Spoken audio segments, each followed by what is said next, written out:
السلام عليكم ورحمة الله وبركاته. بسم الله الرحمن الرحيم. مساء الخير عليكم جميعا، مساء التقدم والنجاح.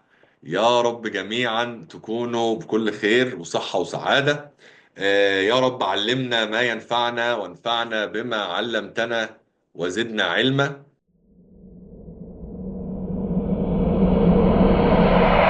سريعا كده، احنا المرة اللي فاتت اتكلمنا عن اساسيات المحاسبه، الحاجات اللي مفترض ان انت كراجل في قسم الماليه، في قسم الفاينانس، في قسم الاكاونتنج لازم تكون عارفها. لازم تكون عارف ان الحياه كلها اللي بتحصل في كل الشركات، كل المعاملات او الترانزاكشنز اللي بتحصل في كل الشركات بتسمع في المعادله اللطيفه دي اللي بتقول ان الاسيتس بتساوي اللايبيليتيز زائد الايكوتي.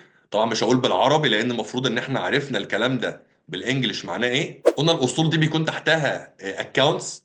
الاصول طبيعتها مدينه، لما تزيد بتزيد في نفس طبيعتها، يعني لما تزيد بتزيد في الديبت، ولما تقل بتقل في عكس طبيعتها اللي هي بتقل في الكريدت. اللايبيليتيز عكسها، الالتزامات عكسها طبيعتها كريدت، لما بتزيد بتزيد في الكريدت ولما بتقل بتقل في الديبت. الايكوتي او حقوق الملكيه هي نفس اللايبيليتيز طبيعتها كريدت، لما بتزيد بتزيد في الكريدت ولما بتقل بتقل في الديبت. وقلنا الريفينيو والاكسبنسز دي حسابات قائمة دخل، الترانزاكشن بتاعتها او الحسابات بتاعتها مربوطة بقائمة الدخل. صحيح في نهاية السنة الصافي بتاع الايرادات والمصروفات اللي هو الربح او الخسارة بيتقفل في الايكوتي، بيروح في حساب الريتيند ايرنينجز في الايكوتي. لكن بشكل عام قلنا ان الايرادات لو اكبر من المصروفات ده هيديني بروفيت، والبروفيت بيزود الريتيند ايرنينجز، يبقى الريفينيو بيزود الريتيند ايرنينجز، يبقى الريفينيو بيزود الايكوتي. رغم ان هو مش حساب ميزانيه، لا يصنف ان هو حساب ميزانيه، هو حساب قائمه دخل الايرادات والمصروفات. والعكس الاكسبنس، الاكسبنس بيقلل الايكوتي. طيب، وقلنا ان في عالم رياضيات ايطالي كده لطيف اخترع حاجه اسمها دبل انتري سيستم، او دبل انتري ثيوري او نظريه القيد المزدوج. نظريه القيد المزدوج دي بتقول ان اي ترانزاكشن في الشركه بتحصل لازم يكون فيها جانب مدين وجانب داين. ممكن الجانب الداين يبقى فيه اربع خمس حسابات والجانب المدين فيه حسابين، المهم ان الجانب المدين مجموع الحسابات اللي ضربتها على الحسابات للجانب المدين تساوي الجانب الداين، ديبت سايد وكريدت سايد. وقلنا الديبت بنعمل كده دي ار بوينت، وسي كابيتال ار او ابر كيس ار دوت. قلنا ان الاصول بتصنف الى تو كاتيجوري، كارنت اسيتس ونون كارنت اسيتس. الاصول المتداوله مفترض ان انا احولها لكاش خلال سنه من تاريخ اعداد الميزانيه، زي الكاش، زي الماركتبل سكيورتيز الاوراق الماليه سريعه التداول اللي انا مش محتفظ بيها علشان التوزيعات الارباح بتاعتها او الفوائد بتاعتها، لا ده انا يعني جايبها لاغراض تجاريه. الاكونتس ريسيفبل طبعا من الحاجات المهمه. وقلنا ان في الميزانيه حسابات العملاء بتظهر بالصافي. الصافي من ايه؟ رصيد العملاء ناقص الديون المشكوك في تحصيلها. بقول له يا قارئ القوائم المالية، أرصدة العملاء دي أنا شاكك في 20,000 ريال منهم، هم رصيدهم العملاء عندي مليون لكن أنا شاكك في 20,000. لذلك أنا هأظهر الحسابات العملاء بصافي قابل للتحقق انه النت ريلايزابل فاليو 900 مثلا ايه و80 مش مليون. الانفنتوري طبعا والمصروفات المدفوعه مقدما. الاصول غير المتداوله زي الفيكسد اسيتس، وقلنا مصطلح الفيكسد اسيتس مصطلح قديم شويه، بقى في حاجه اسمها بروبرتي بلانت اند ايكويبمنتس، وده بيظهر برضه بالصافي. الصافي من مجمع الاهلاك، الاكيوميليتد ديبريشيشن مجمع الاهلاك، والالاونس فور داوتفول ديت او الالاونس فور داوتفول اكاونتس الافده. دول بنسميهم كونترا اكاونت. كونترا اكاونت يعني حسابات تقييميه للحساب، يعني حساب الافده ده حساب تقييمي للاكونتس ريسيفبل، بقيم بيه الاكونتس ريسيفبل، لان الفلوس اللي انا حاططها هنا او المبالغ اللي انا حاططها هنا في الحساب ده انا شاكك فيها، انا لسه. لكن انا لو عارف ان انا فعلا مش هحصلها هقلل بيها حساب الاكونتس ريسيفبل، لكن انا شاكك فانا بقيم حساب العملاء بالافدى، وبقيم الاصول بالاكيوميليتد ديبريشيشن. انا اشتريت الاصول دي من 10 سنين بمليون، هتبقى رصيدها مليون ناقص مجمع اهلاكها. مجمع اهلاكها ده بنسميه كونترا اسيت او حساب تقييمي، كونترا اكاونت. واي اصول تانية مش متداولة، التزامات المتداولة زي الموردين، زي اي شيء بيبل قابل ان هو يدفع خلال سنة. الكرنت ماتيوريتي اوف لونج تيرم ديت، الجزء من القرض اللي عليك خلال سنة من تاريخ اعداد الميزانية ده كرنت، والباقي نون كرنت. التزامات غير المتداولة، النون كرنت لايبيليتيز زي اللون، زي البروفيجن، او اي لايبيليتي مفترض ان انا هبي اللايبيليتي ده، هدفع اللايبيليتي ده بعد سنه من تاريخ اعداد الميزانيه. الايكوتي زي الكومون ستوك والبريفيرد ستوك وحاجات تانية كده، بس للتبسيط يعني قلنا راس المال اللي هو الكومون ستوك. والارباح المحتجزه، الارباح المحتجزه قلنا بتتاثر بحاجتين، بتتاثر بالتوزيعات، الارباح بتقل بتوزيعات الارباح اللي بوزعها على الملاك او المساهمين، بتزيد بالصافي الدخل بالنت انكم، وبتقل طبعا لو حصل خساره بصافي الخساره. وقلنا الجزء ده جزء الاي ار بي سيستم، قلنا يا جماعه ان كل الشركه بتكون هنا، البرنامج بتاع الشركه هنا، في ناس مسؤوله عن البروكيورمنت، في ناس مسؤوله عن الاكونتس ريسيفبل، عن حسابات العملاء، في ناس مسؤوله عن الاكونتس بيبل، حسابات الموردين، في ناس مسؤوله عن الخزنه، في ناس مسؤوله عن الاتش سي ام اللي هو الهيومن كابيتال مانجمنت اللي هم الاتش ار والبيرول، في محاسبين مسؤولين عن الاصول الثابته، في محاسبين مسؤولين عن الانفنتوري. كل ده تاثيره بيروح على الجي ال، او كانوا بيقولوا عليه يعني زمان الاستاذ العام، الجنرال ليدجر، دفتر الاستاذ الايه العام. طيب، دفتر الاستاذ العام ده اللي فيه الاكاونتس، اللي فيه الحسابات، اللي فيه الحسابات اللي بتسمع في التي بي، الترايل بالانس، ميزان المراجعه، اللي منه بعمل القوائم الماليه. فكل واحد من دول اسمه مديول، يعني الاي بي مديول، الاي ار مديول، الفيكسد اسيت مديول، الانفنتوري مديول، تريجري مديول، انفستمنت وفاينانس مديول، اتش سي ام اللي هو الاتش ار والبيرول مديول.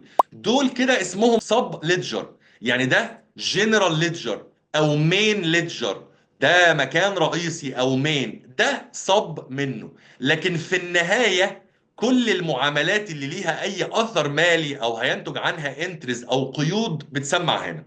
الناس اللي كان عندها مشكلة في الحسابات الوسيطة، تعالى اقول لك حاجة، كل واحد من دول مسؤول عن الحسابات. عارف الحساب، الحساب اللي احنا بننشئه كده في التي بي، الحساب، عارف الحساب؟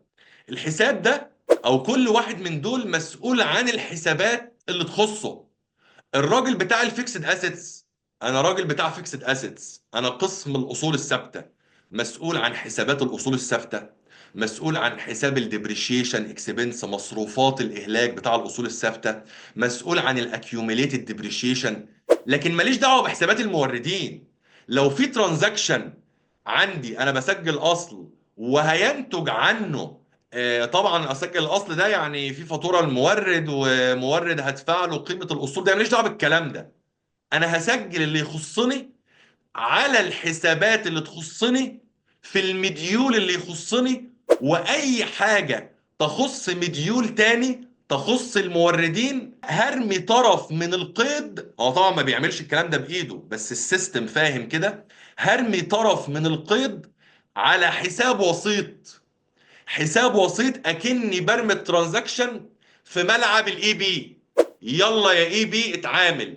فالاي بي مسؤول عن الترانزاكشن ده، لما الاقي في رصيد في حساب الكليرنج او الحساب الوسيط اللي يخص الموردين احاسب عليه الناس المحاسبين او مشرف الحسابات الموردين. وهكذا انا عملت ترانزاكشن في الانفنتوري، انا راجل بتاع مخازن، تمام، وبيبقى فيه في الاداره الماليه مسؤول او محاسب مخازن.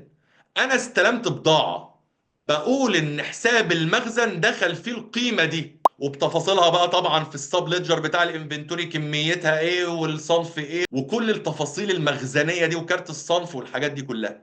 لكن انا ماليش دعوه بالموردين، انا راجل في المخزون، محاسب مخزن، ماليش دعوه بالموردين. انا بقول ان انا استلمت المبلغ ده وفي علينا فلوس لمين، ماليش دعوه. اقول ديبت الانفنتوري، كريدت اكونتس بيبل كليرنج، حساب وسيط التزامات. مين بقى اللي يقفل حساب الوسيط الالتزامات ده بقى بالفاتوره او وات ايفر؟ الراجل بتاع الاي بي. الراجل بتاع الموردين. الراجل بتاع الموردين مسؤول عن الموردين، ملوش دعوه بالكاش، ملوش دعوه بالبنك، ملوش دعوه بالفلوس اللي بتخرج من البنك او الشركه. لذلك لما يجي يدفع بيقول والله هو رصيد المورد عندي قل. طيب مين اللي هيدفع؟ انا اللي هدفع؟ لا، لان انا مش مسؤول عن حسابات الكاش او البنك. لما يجي المراجعه اخر السنه يبقى في حساب من الحسابات بتاع الكاش او البنك، مدير الحسابات او المدير المالي مش هيكلم حد من الاي بي، هيقول له تعالى يا بتاع التريجري الحساب ده عندك فيه مشكله. يبقى انا كاي بي ماليش دعوه بالحسابات بتاعه التريجري، فهدفع. مش هقول او الترانزاكشن اللي انا هعملها مش هينتج عنها كريدت الكاش او البنك، هينتج عنها كريدت الكاش كليرنج. اكني بقول للراجل بتاع التريجري يلا يا باشا الموضوع في ملعبك، انا قفلت شغلي، بقى متعلق السداد، لما انت تسدده ابقى اقفل حساب الكاش كليرنج. يعني لما حساب الكاش كليرنج كحساب وسيط يبقى في رصيد، مين مسؤول عنه؟ بتوع الكاش. لما حساب الاكونتس بيابل كليرنج اللي الراجل بتاع المخزن استلم عليه لما قال ديبت الانفنتوري الى حساب كريدت الاكونتس بيابل كليرنج، مين اللي مسؤول عنه؟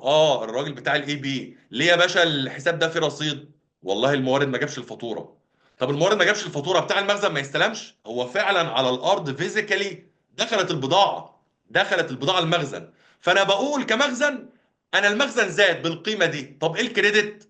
عليا فلوس لمين؟ مش لمين، مورد مين ماليش دعوة، بتاع الاي بي هو اللي يتعامل، وهكذا وهكذا وهكذا.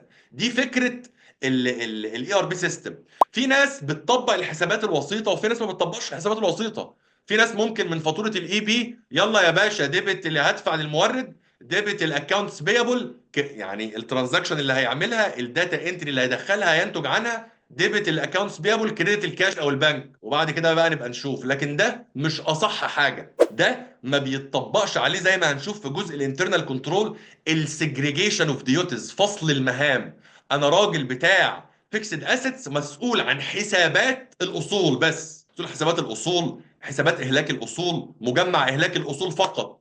في ترانزاكشن لسه ليها ديل او لسه ليها باقي عند ناس تانية في قسم تاني جوه قسم المالية أو المحاسبة، هرمي على حساب وسيط يخص القسم ده، هرمي على حساب وسيط اكونتس بيبل، والناس بتوع الاكونتس بيبل او الموردين يخشوا يتعاملوا فيه.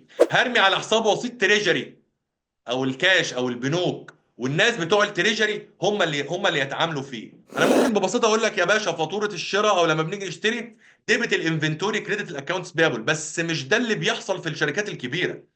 الشركات الكبيره اللي حجم الموظفين فيها كبير، اللي حجم اعمالها، ما هو حجم الموظفين كبير عشان حجم اعمالها كبير، السكيل بتاعها كبير، ما بتشتغلش كده. انت راجل بتاع مخازن، بتقول انا استلمت مخزن، الحركه دي راحت لمحاسب المخازن، بص على الحركه مررها، عمل لها ترانسفير، الراجل بتاع المدير المالي او مدير الحسابات عمل لها بوست. طب ايه الحركه؟ ديبت الانفنتوري كريدت كليرنج، حساب وسيط كليرنج. كليرنج ايه؟ بيبل لمين؟ ما نعرفش، ملناش دعوه. لما بقى الفاتوره تيجي، ولما الراجل بتاع الاي بي يبقى معاه الفاتوره بتاعت المورد ومعاه البي او ومعاه الريسيفنج الاستلام، متوقع عليه من الناس بتوع المخازن يفوتر، يعمل انفويس، يقفل الحساب الوسيط اللي الراجل بتاع المخازن رماهوله، قال له خد يا باشا انا استلمت القيمه دي على الحساب ده وعليا فلوس، واكيد علينا فلوس، لمين بقى مستنداتها ايه؟ ما تخصنيش كمخازن، ما تخصنيش كمخازن، تخصك كاي بي. لما بقى تفوتر اقفل الحساب ده في حساب الموردين. دي فكرة الحسابات الوسيطة ببساطة. كل قسم مسؤول، كل محاسب او كل مجموعة حسابات والمشرف بتاعهم مسؤولين عن الحسابات اللي تخصهم. انا النهارده جالي المراجع قال لي والله في مشكلة في حساب الاكونتس بيبل، هكلم مين؟ تعالى يا مشرف الاي بي، انت يا باشا عندك مشكله في الحساب ده ليه؟ لكن لو رحت قلت للراجل بتاع الاي بي كده هيقول لي لا والله اصل انا مش انا اللي بضرب على الحساب ده بس ولا التيم اللي معايا، ده الناس بتوع الفيكسد اسيتس والناس بتوع الانفنتوري بيضربوا على حسابات الموردين. لا، هنا مشكله. فانت يا اي بي عامل سيت اب للسيستم ان انت مسؤول او تضرب تستخدم الحسابات اللي تخصك فقط. اي ترانزاكشن تخص اداره تانية جوه نفس القسم حتى امررها بحساب وسيط، والاداره الثانيه اما تجي لها الترانزاكشن تقفل الحساب الوسيط. هي دي فكره الحسابات الوسيطه يا محمد مهدي. تمام، معاك. وصلت كده؟ وصلت، الله ينور. طيب اي حد يا جماعه دلوقتي في حد عنده مشكله، كان عمر شوقي. يا شوقي، أنا مع حضرتك يا دكتور. وصلت كده فكره الحسابات الوسيطه؟ وصلت الحمد لله. فهمت فكره الحسابات الوسيطه؟ طب كل الناس هو بتشتغل بالحسابات الوسيطه؟ لا. هو بس انا اللي انا الصح ده اللي فهمته انا من بقوله لك. اللي انا ده فهمته من هتروح حضرتك ان هو. هتروح في جوجل هتلاقي جوجل بتشتغل كده، انا اشتغلت كده. يعني انا في شركات كتير اشتغلنا كده. انا النهارده كان يجي لي المراجع، والله انا عندي حساب الاكيوميليتد ديبريشيشن بتاع البيلدنج فيه مشكله، اكلم مين؟ اسال مين؟ ما هو انا بقى، ما انا فاضي بقى للكلام الفاضي ده، انا عندي ميزانيه وعندي بادجت وعندي هم ازرق. تعالى يا باشا الراجل بتاع الفيكسد اسيت سوبرفايزر، تعالى يا مشرف الاصول الثابته كمحاسب يعني، ليه الحساب ده فيه مشكله؟ لو مش هو بس اللي بيضرب عليه، الموضوع هيبقى سوء. فهمت قصدي؟ فلما تيجي ترانزاكشن تخص قسم تاني، ارمي على حساب وسيط، برميها في ملعب الاداره التانيه، الاداره التانيه تقفل الحساب الوسيط. فهمت قصدي؟ طيب في اي حد يا جماعه غير شوقي ومهدي عنده مشكله في فكره الحسابات الوسيطه؟ هنعيد تاني على اللي احنا قلناه برضو المحاضره اللي فاتت بسرعه دلوقتي. في اي حد عنده مشكله في فكره الحسابات الوسيطه؟ طيب المره اللي فاتت قلنا ايه؟ قلنا ان احنا اخدنا قرض ب 10 مليون بنك الربحي، مدته 10 سنين، معدل الفايده 5%، والفلوس دخلت البنك بتاعنا. الراجل بتاع قسم الانفستمنت، قسم الاستثمارات والتمويل، دخل الداتا دي كانتري، داتا انتري، كتب كده بنك الربحي مده القرض ده كتب 10 سنين، ظهر له كده فيلد حقل، معدل الفايده 5%، مش عارف ايه، جدول السداد، كداتا انتري. نتج عن ده قيد، القيد ده بيقول ايه؟ قلنا بيقول ديبت بنك الرقحي، لان بنك الرقحي ده اصول، اسيتس، كاش، طبيعته ديبت، لما يزيد في الديبت. اللايبيليتي او الكريدت هو اللونج تيرم لون، وعملت حساب اسمه كده لونج تيرم لون رقحي، حساب ترايل بالانس، حساب هيسمع في ميزان المراجعه. تمام. الراجل مدير الحسابات شاف الترانزاكشن دي، عمل لها بوست، سمعت في التي بي، بقى عندي بنك الرقحي ديبت ب 10 مليون، ولونج تيرم بنك الرقحي كريدت ب 10 مليون. وقلنا المعادله بتاعتنا الاصول بتساوي الالتزامات زائد حقوق الملكيه. كل حاجه بتحصل في الشركه لازم هتسمع في المعادله دي، ولازم هيكون الديبت بيساوي الكريدت. ادي اهي القرض بقيمه 10 مليون من بنك الرقح يصدر ل 10 سنوات، الاصول زادت ب 10 مليون والالتزامات زادت ب 10 مليون، وادي التي بي. وعملنا كمان تي اكاونتس، بنك الرقح اهو زاد ب 10 مليون، وادي اللونج تيرم رقحي، حساب لونج تيرم بنك الرقح اهو كريدت ب 10 مليون ورصيده كريدت. طبعا هنا الرصيد ديبت بالانس اهو ب 6 مليون عشان في حركه تانية كريدت على بنك الرقح، لكن قبل الحركه اللي ب 4 مليون دي بنك الرقح رصيده 10 مليون كتي اكاونت، وكا لونج تيرم لون رقح حساب الالتزامات طويله الاجل كريدت ب 10 مليون. تمام. طيب بعد كده اصدرنا 30,000 سهم، القيمه الاسميه للسهم 100، اجمالي القيمه الاسميه للاسهم 3 مليون. وقلنا الكومن ستوك دول ملاك الشركه، دخلت الفلوس البنك عندنا، الناس بتوع قسم الاستثمار والتمويل دخلوا الانتريز دي، مش الانتريز كقيود، الانتري المدخلات دي في شاشه كده بتظهر لهم تخصهم، وعملوا لها ترانسفير تحويل الى الجي ال. طب لو جيت ارن اطبع تي بي لسه ما سمعتش فيه الحركه، ليه يا مدير الحسابات؟ لو سمحت اعمل بس بوست للترانزاكشن بتاعه اصدار الاسهم وبيعها. اه والله، طب هخش ابص عليها. مدير الحسابات او المدير المالي دخل بص، لقى فعلا بنك الانما زاد ب 3 مليون، وحسابات الكومون ستوك او حساب الكومون ستوك الاسهم العاديه ملاك الشركه زاد ب 3 مليون. بص على الديسكريبشن، اصدار 30,000 سهم عادي بقيمه اسميه للسهم تساوي 100 دولار. وبيكون اصلا جوه القيد اللي بيجي الجي ال، هنا احنا كده في الجي ال، في الجنرال ليدجر، في الجنرال ليدجر اللي فيه اصلا كل المعاملات كقيود، بيكون في هايبر لينك يدخل فيه على الترانزاكشن نفسها اللي دخلها بايده محاسب الاستثمار او التمويل. تمام. بتكون صلاحيات طبعا دي مدير الحسابات او مدير المالي او وات ايفر بقى الصلاحيات ايه، لكن في برامج بتدعم ده. يخش يبص على الترانزاكشن، يخش يبص على الفاتوره، هايبر لينك كده يدخل عليه، يبص على الفاتوره اللي دخل بياناتها بايده محاسب الموردين، نتج عنها قيد او نتج عنها انتري. ديبت بنك الانما، كريدت الكومون ستوك، السورس انفستمنت او فاينانس، ده المديول المديول السب ليدجر اللي عمل الترانزاكشن اللي نتج عنها القيد، عمل بوست. رحنا نبص على التي بي، لقينا بنك الانما 3 مليون ديبت والكومون ستوك 3 مليون كريدت. المعادله اللطيفه بتاعتنا 3 مليون ديبت و3 مليون في الايكوتي، تمام. اصدار 30,000 سهم عادي بقيمه اسميه للسهم تساوي 100 دولار. وقلنا طبعا النت بتاع ده لازم يكون بيساوي صفر. الاصول بتساوي الالتزامات زائد حقوق الملكيه، تمام. يبقى الفرق ما بين الاصول والالتزامات وحقوق الملكيه دايما هيساوي صفر.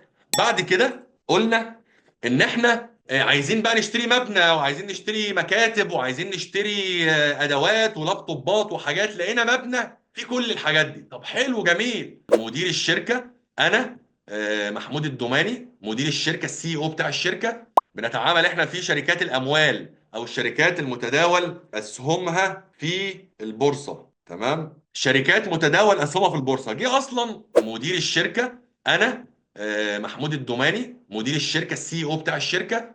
قلنا له يا باشا ما تعمل لنا بقى بي او. طيب مين اللي يعمل البي ار؟ انا اللي عملت البي ار. انا اللي عملت البي ار. بطلب بيرشيز ريكويزيشن، بطلب فيه ان احنا عايزين نشتري مبنى. مين اللي راح دور؟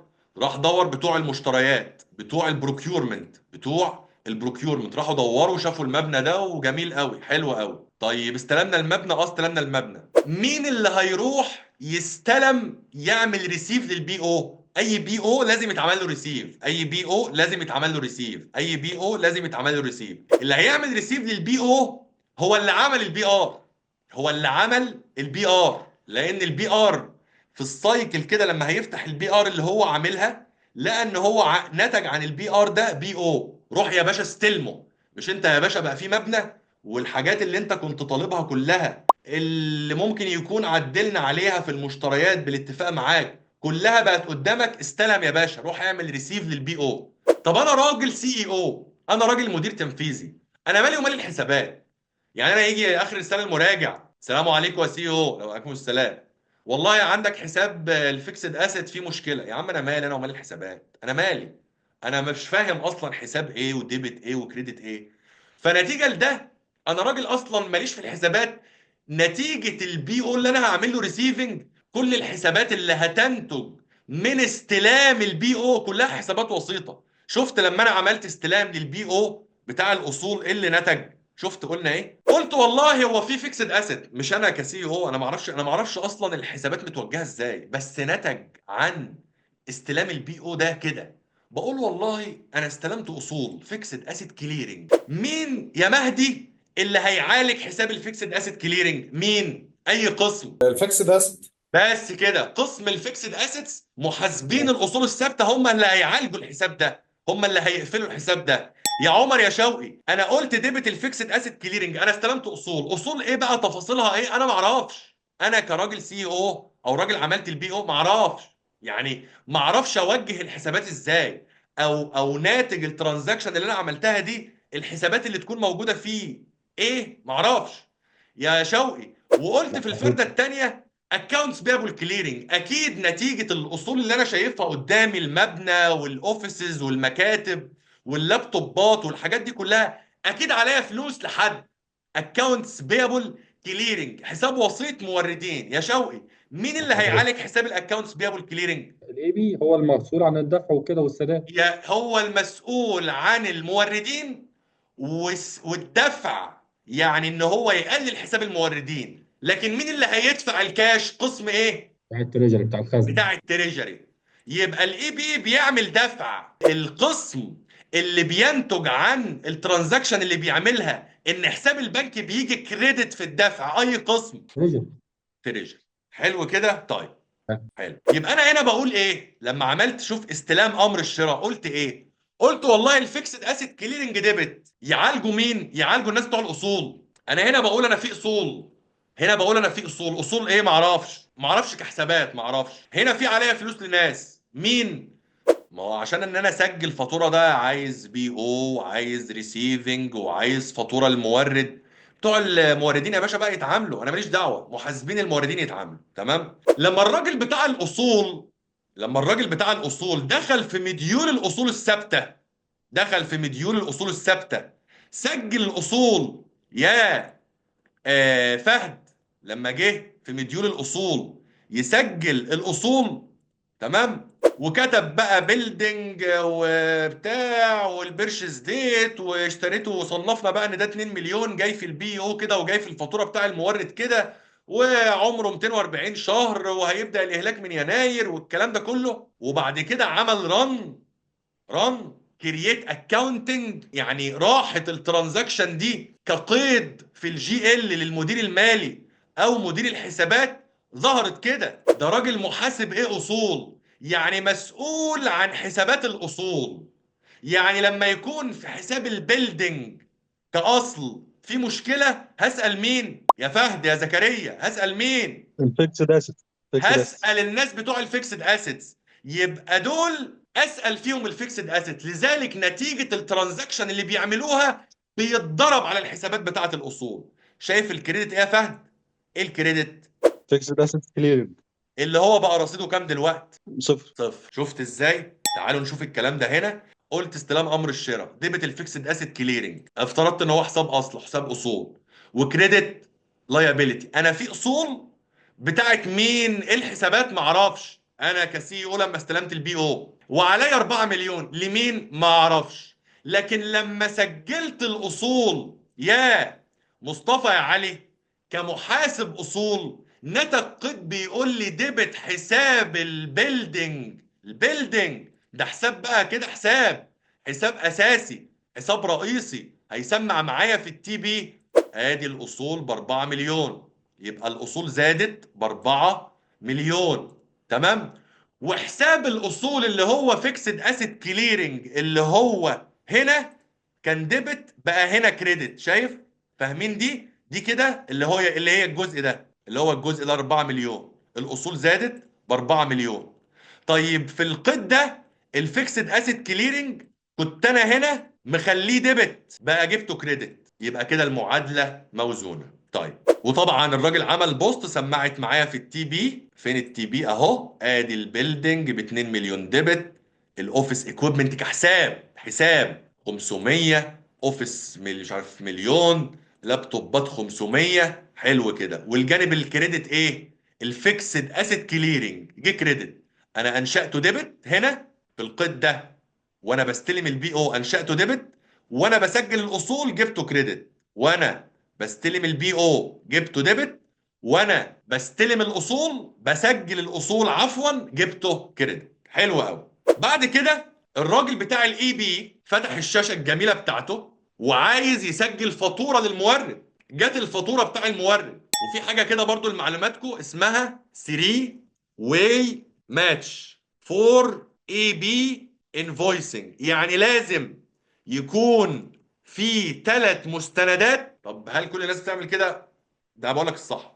لازم يكون في 3 مستندات علشان الراجل بتاع الاي بي يسجل فاتوره عنده على السيستم. لازم تكون في الفاتوره بتاع المورد بعت لي فاتوره، لازم يكون في بي او، لازم يكون في استلام من المخزن. ال3 مستندات دول موجودين هفوتر. طب هفوتر اقول ايه؟ الراجل السي او رمالي ايه؟ رمالي فرده يا مهدي. السي او لما استلم البي او رمالي فرده، بيقول لي خد يا باشا اتعامل فيها يا بتاع الاي بي. يبقى انا لما هسجل الفاتوره هقول ديبت الفيكسد اسيتس او ديبت البيلدينج، انا مالي ومال الحسابات دي؟ لا، انا هقفل الحساب اللي مرمي في ملعبي. يبقى هقول ديبت الاكونتس بيبل كليرنج، قفلته ب 4 مليون. شايفين؟ انا كنت انشاته اصلا كريدت. شايفين؟ كنت انشاته هنا كريدت. شفت لما اثبتت الفاتوره جبته ديبت. شايف؟ هنا اهو بالماينس. انا كنت زودت الالتزامات، دلوقتي انا قللت الالتزامات كحساب وسيط، بقفل الحساب الوسيط. لكن زودت التزامات حسابات الموردين الاصليه. انا راجل كاي بي مش هقول ديبت البيلدينج، انا مش مسؤول عن الكلام ده، انا مرمي في ملعبي فرده بتقول اكونتس بيبل كليرنج، انا مسؤول اصلا عن حساب الاكونتس بيبل كليرنج اللي الناس رمياه عليا. هقفله، هقول ديبت الاكونتس بيبل كليرنج، قفلت الحساب الوسيط، كريدت الاكونتس بيبل، وعملت انشاء كده حساب اسمه اكونتس بيبل بتوع الاصول الثابته الفيكسد اسيت. فالكليرنج زودت بيه الالتزامات هنا لما استلمت البي او، وقفلته هنا قللت بيه الالتزامات كحساب وسيط. انا هنا بقول انا عليا فلوس لمين ما اعرفش، عليا فلوس لمين ما اعرفش، دي انا قفلتها. انا ما عادش عليا فلوس لحد ما اعرفوش، اللي ما اعرفوش ده قفلته، زودته ونقصته، لاني بقيت عارف وفقا للفاتوره والبي او والاستلام ان انا عليا الفلوس دي للمورد ده. فانا قللت الالتزامات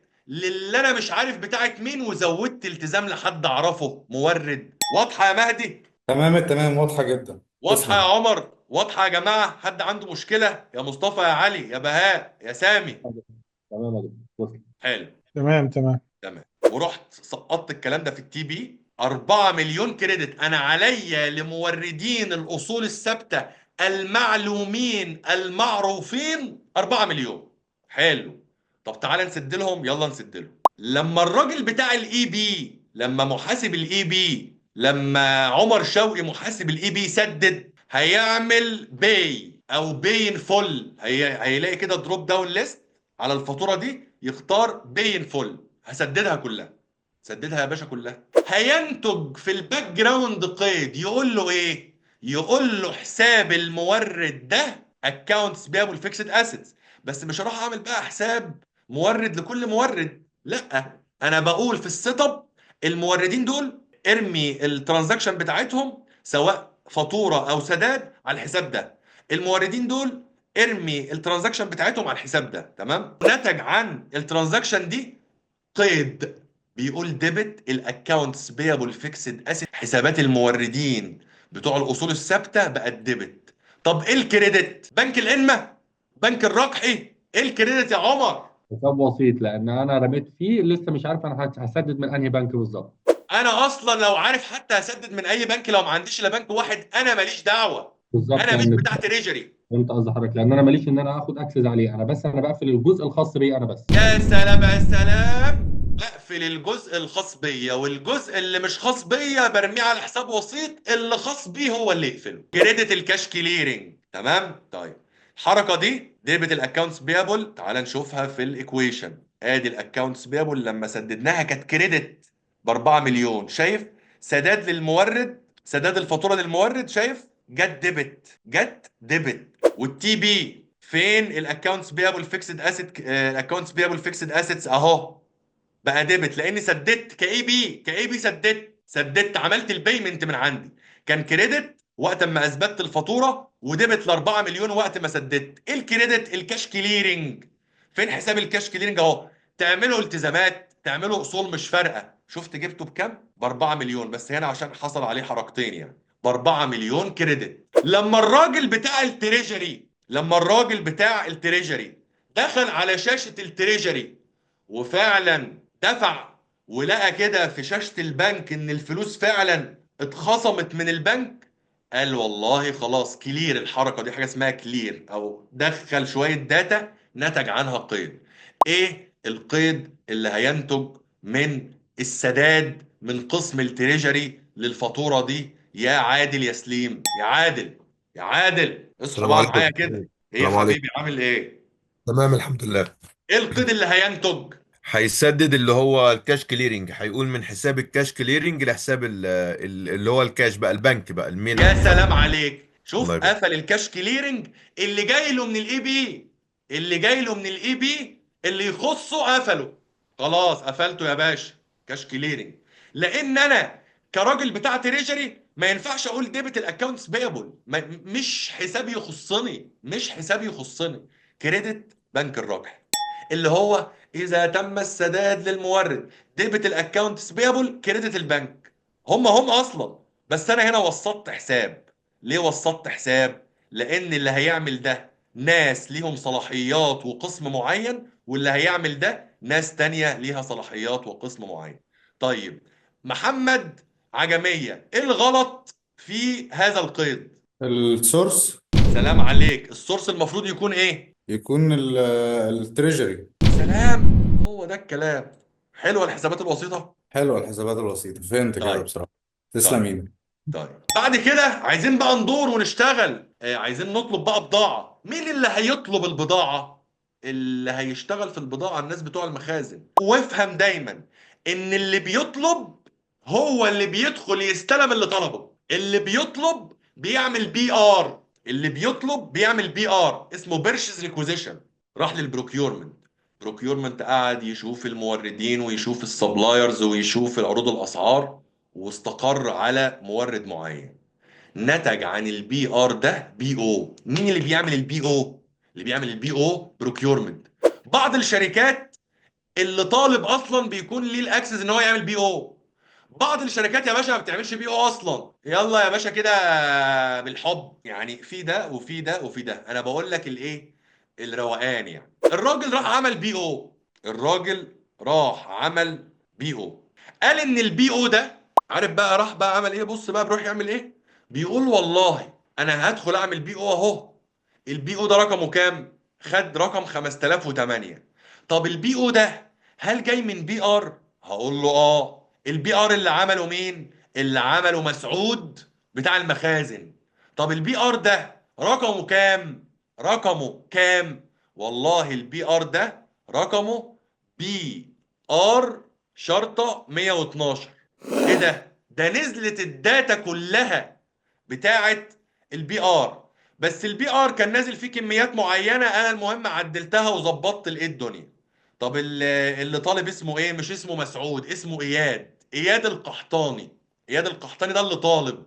اياد القحطاني ده اللي بيشتغل في المخازن. لكن انا كباير كمشتري كراجل في البروكيورمنت، راجل بشتغل في البروكيورمنت، اسمي ايه بقى؟ اسمي محمد الدوسري. المورد اسمه احمد الصاوي فور تريننج. الكود، الديسكريبشن، اليونت اوف ميجر، يعني بشتري باليونت، بشتري باللتر، بشتري بالكيلو، الكميه، اليونت برايس، التوتال اماونت. ده اللي بيحصل. ده اللي بيحصل. الراجل بتاع البي او ما بيقعدش بقى يسجل بيانات البي ار تاني، لا يا باشا، يلا يقوم كاتب كده رقم البي ار، هوبا كل الداتا تنزل تمام.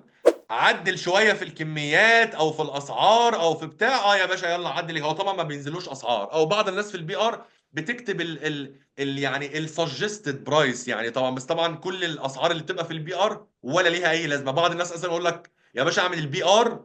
البي ار اللي بيعمل البي ار ده مش عارف حاجه، هو عايز بضاعه ملوش دعوه بقى تمام. او بعضهم بيبقى فاهم إيه، يقول له اكتب ريال، اكتب دولار. المهم ان الاسعار اللي فعلا هتبقى يعتمد عليها الاسعار اللي هتتكتب في البي او، والكميات اللي هتتكتب في البي او. الراجل ممكن بتاع البي او يعدل في الكميات اللي جايه بتاعه البي ار.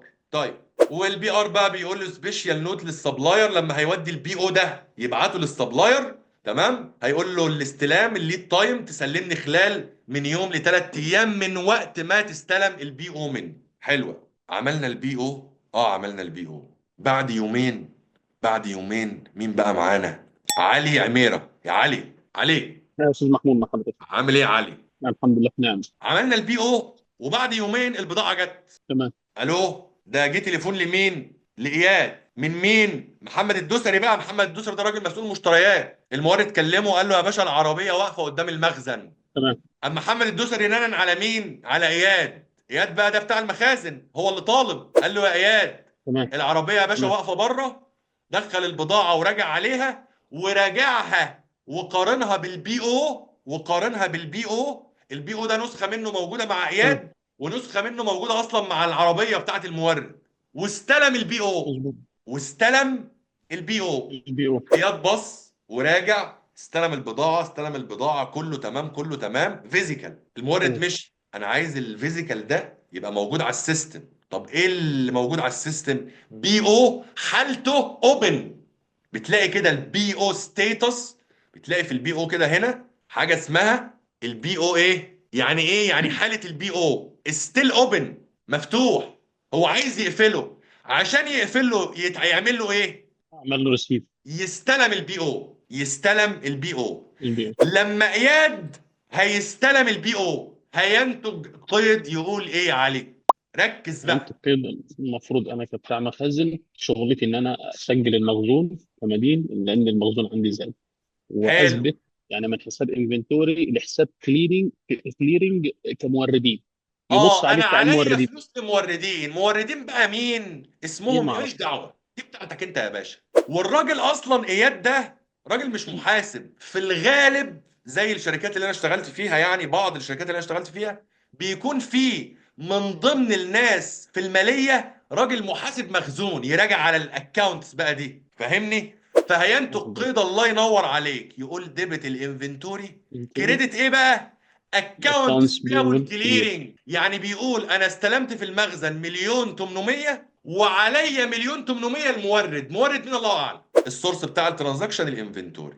تمام. طيب الامين ادم يا مرحبا، وعليكم السلام. عامل ايه يا حبيبي؟ الحمد لله بخير. بعد ما استلمت من المخزن، الراجل محاسب الموردين جات الفاتوره بتاعه المورد، المورد بقى اللي هو احمد الصاوي، جاب الفاتوره بتاعته والبي او موجود، والاستلام اللي الراجل اياد بتاع المخازن وقع عليه موجود، وهيعمل انفويس. يبقى كده تحقق الثري واي ماتش. كنت كاتبها لكم فين؟ الثري واي ماتش فور اي بي انفويسنج، عشان اسجل فاتوره اي بي. موجود البي او، موجود الفاتوره من المورد، موجود حاجه اسمها جي ار ان، جود ريسيت نوت، اللي هو الاستلام، يعني متوقع عليه من حد من عندي من الشركه ان هو استلم. لما الراجل بتاع الاي بي هيفوتر، لما الراجل محاسب الاي بي اللي هو عادل سليم محاسب اي بي هيفوتر، هينتج عن الانتري اللي هو دخلها دي قيد. هو هيروح يعمل ايه؟ هيروح يعمل كده. انا كده اهو محاسب الاي بي، انا عادل سليم، فتح شاشه الفوتره، الترانزاكشن تايب. هل انا والله، هل دي فاتوره، ولا ده خصم من المورد ديبت نوت، ولا ده دفعه مقدمه هدفعها للمورد؟ لا دي يا باشا فاتوره. طب هل فاتوره مربوطه ببي او، ولا هعمل فاتوره من غير بي او؟ لا مربوطه ببي او. طب ممكن يحصل يعني ان تيجي فواتير من غير بي او؟ ممكن، فواتير كهرباء، فواتير مش عارف ايه. بعض الشركات تقول لك لا يا باشا، الاي بي ما يعني اقفل عليه ان هو يعمل انفويس من غير بي او. لو ما دخلش رقم بي او متوافق عليه ومعمول له ريسيفنج، مش هيعرف الاي بي، الراجل بتاع الاي بي يعمل فاتوره. بعض الناس بتقفل على المحاسبين بتوع الاي بي الشغل على كده، وبعض الناس بتسيبها مفتوحه خالص، وبعض الناس ممكن الراجل بتاع الاي بي يعمل ديبت المورد كريدت الكاش، فاهمني؟ طيب الحاله بتاعتنا الفاتوره دي مربوطه ببي او ولا لا؟ انا كان معايا مين؟ الأمين، أي مربوطة. البي او ده رقمه كام؟ رقمه كام يا باشا؟ 5008. الراجل بتاع الاي بي هيخش يعمل كده، يكتب بي او رقم 5008. خدت انت بالك من دي؟ راح كتب 5008، آه نزلت كل الداتا بتاعت البي كل او، ده أي صحيح. المورد، رقم المورد، دولة المورد، مدينة مم. المورد. المورد اللي هو احمد الصوفي في فور تريدنج ده بتعامل فيه كاي بي مع مين؟ مين اللي بيكلمني دايما؟ مصطفى.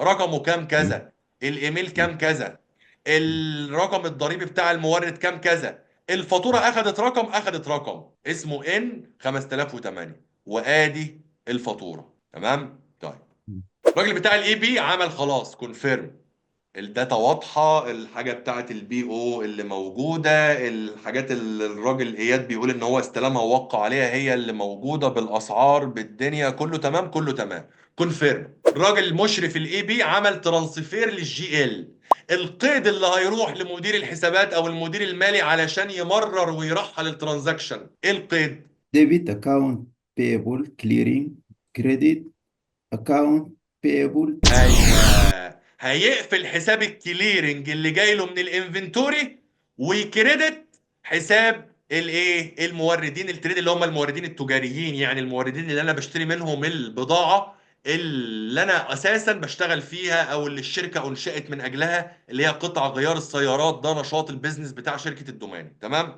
السورس بتاع الحركه الاي بي. بص هنا كده، رحنا للتي بي، هنلاقي الاكونتس بيبل تريد بقى كريدت بمليون 863، والاكونتس بيبل كليرنج خلاص. شوف كان هنا 4 مليون ومليون 863. ال 4 مليون فاكرين بتاع ايه؟ ال 4 مليون بتاعت الاصول، والمليون 863 بتاعت البضاعه. كان نزل عليه كريدت ب 5 مليون 863. 5 مليون 863. بص هنا كده ادي الاكونتس بيبل كليرنج. بص كريدت وديبت، كريدت وديبت بمليون 863. لو رحنا لحساب اصلا الاكونتس بيبل كليرنج اهو، شايف مليون 863 كريدت وقت ما استلمنا البي او، ووقت ما فوترنا ديبت. هنا وقت ما استلمنا البي او بتاع الاصول 4 مليون كريدت، ووقت ما استلمنا ما فوترنا الفاتوره بتاعه الاصول الثابته جه ديبت ب 4 مليون. شايف 5 مليون 863 ديبت، 5 مليون 863 كريدت، رصيده صفر. ادي ده معنى ال 5 مليون 863. واضحه كده يا الامين؟ نعم واضحة. طيب وطبعا في التي بي برضه ادي الانفنتوري زاد بمليون 863 نتيجه استلام البي او. حلو. بعد كده عايزين نسدد للمورد. عايزين نسدد للمورد. مين معانا؟ عبد المنعم السلموني. يا سلموني، أهلا وسهلا محمود. عامل ايه يا حبيبي؟ كله تمام الحمد لله. الامور واضحه؟ واضحة جدا ما شاء الله، كله تمام. الحمد لله رب العالمين. يلا يا باشا عايزين ندفع للمورد بقى. طيب المورد ده اصلا كان يستحق الفلوس بعد 15 يوم. انا لسه اصلا تمام. شركه بادئه في البيزنس، والموردين لسه مش واثقين فيا ان هم يدوني كريدت ترم عالي. فالاتفاق بتاعي تمام. كان مع المورد ان انا اسدد خلال 15 يوم. جاي يوم 15 يناير عايز اسدد للمورد. ايه السايكل؟ ديبت اكونت بيبل تريننج في كريدت كاش كليرنج. حلو. اكونتس بيبل تريدنج دي ممكن في شركه تلاقي اسمها تاني. المهم ده الحساب بتاع بالظبط، ده الموردين بنسمع عليه. اللي بيتعاملوا بالظبط. معايا في الشغل بتاعي. ممكن يقول لك بالظبط. الحسابات بتاعت الموردين بتاعتنا هنسميها اكونتس بيبل بس، ولو في ناس تانية موردين اصول ثابته او موردين خدمات هنبقى نكتب كده داش مش عارف ايه. يعني الفكره واحده، فاهمني؟ المهم تمام. ان في الشركه بتاعتنا الموردين اللي بيوردوا لنا البضاعه اللي بنشتغل فيها اصلا، اللي الشركه انشئت من اجلها، اسمها اكونتس بيبل تريد. الحساب اسمه كده. فانت قلت تمام. مشكورا هقفل حساب الاكونتس بيبل تريد واقول كريدت ايه بقى؟ البنك. لا، الكاش كليرنج. ليه؟ انا مين اللي بعمل الحركه؟ اللي بعمل الحركة اللي هو الاي بي. يا سلام. محاسب الاي بي. محاسب الاي بي ليه دعوه بالكاش؟ ليه دعوه بالبنك؟ لا مالوش دعوة. رماها في ملعب التريجري هو مين؟ اللي التريجري. يا سلام، رماها في ملعب التليجري. فين الحركه؟ ادي يا باشا الاكونتس بيبل كليرنج، وادي الاكونتس بيبل تريد. لو بصينا على الايكويشن بتاعتنا اسيتس بتساوي، شوف بقى كل ده بقى سقطته لك هنا كده في الايه، في المعادله. احنا واقفين عند هنا. ادي المليون 863 جبتها مدينه، اللي هو كحساب يعني حركه الاكونتس بيبل تريد كان كريدت، خليته او كان كريدت هنا بالموجب يعني في الالتزامات، ديبت بعكس طبيعته، جه بعكس طبيعته. تمام. وخليت الكاش كليرنج جه هنا بالالتزامات كالتزام، يعني كالتزام ان انا اسدد يعني. مش عايزكم تشغلوا بالكم قوي بالحسابات الوسيطه هنا، يعني ممكن تسقطوا الحسابات الوسيطه، بس ده اللي بيحصل يعني في الواقع العملي، بس ما علينا. تمام. تمام. ورحت للتي بي، هاجي ابص كده على الكاش كليرنج، هلاقي الكاش كليرنج. بص خليني اعمل لك حاجه. م.